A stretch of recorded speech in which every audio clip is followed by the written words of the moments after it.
Here's why your code keeps breaking in under 60 seconds. Reason 1. Tiny syntax errors. A missing bracket or extra comma can crash everything. Reason 2. Wrong data types. You treat text like a number or null like a real data, and your app explodes. Reason 3. Logic bags. Your code runs, but in the wrong order, or the wrong condition is checked.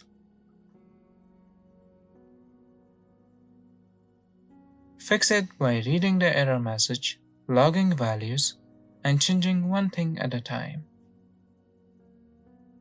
Follow for more real-world dev tips from someone actually building apps with AI.